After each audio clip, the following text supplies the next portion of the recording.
Hello everyone, Father Mark here. I'm going to talk to you today about Our Lady of Hope, the name of course of our parish, and January the 17th is her feast day.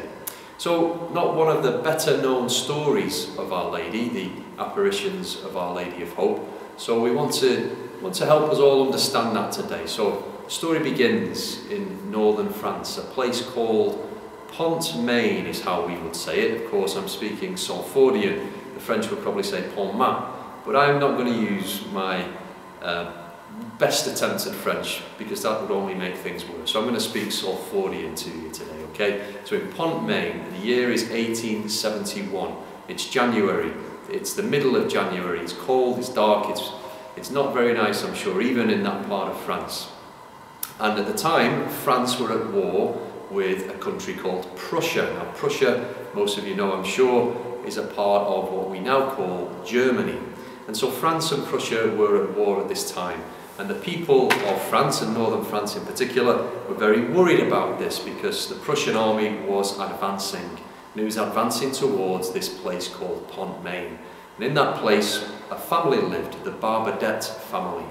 And there were mum and dad, and then two children, Joseph and Eugene. Now one night, it was the 17th of January, it was about 5 p.m, and Eugene looked out of the door of the family barn. He'd been worried, he'd been concerned.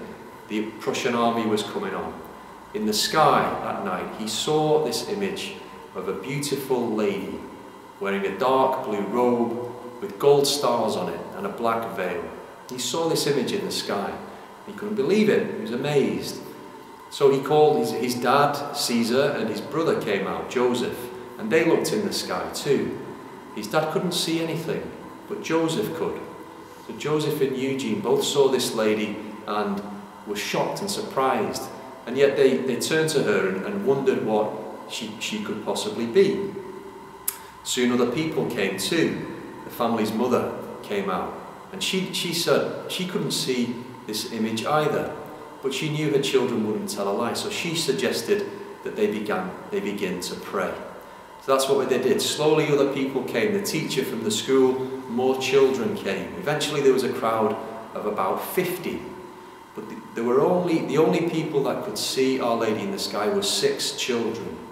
And they all saw the same thing, and they all described her in the same way. The children and the whole crowd began to pray, and they began to sing hymns. And Our Lady encouraged them to pray. She said, "Pray, children, and God will hear you in time. My son allows himself to be moved with compassion." That was a message for the children who had gathered there. After about 3 hours that this vision lasted, eventually Mary began to change. Her image began to change. 2 white crosses appeared on her shoulders. She lowered her hands, and eventually she disappeared. While all that happened, the Prussian army received a command from their high command, which told them to stop advancing.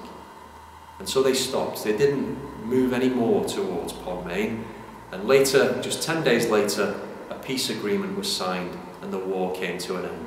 And so Mary saved, in her own way, Mary brought an end to that conflict in the world at that time. That's why she's known as Our Lady of Hope, or Our Lady of Pontmain. Now, it's the name of our parish, which is a wonderful name for our parish, because as we know, part of our parish used to be, or still is, known as Hope. It's the area just down towards the bottom of Claremont Road to the right along Eccles Old Road. There used to be a Hope Hall there, and that was there from at least the 14th century. And so it's a very appropriate name for our parish in this area.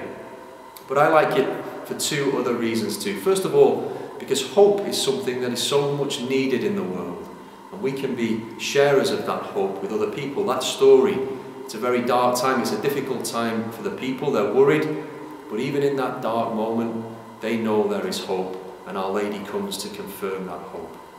And then secondly, when we speak about hope in our lives of faith, we're speaking about our lives in God. And we can hope. We can hope because of our baptism. That baptism gives us direction, it gives us meaning, it gives us purpose. We always know we're heading towards God in our lives, no matter what comes our way. So hope brings us joy. And so when we think about the name of our parish, Our Lady of Hope, let us feel that sense of joy within us. So on our feast day and every day, Our Lady of Hope, pray for us.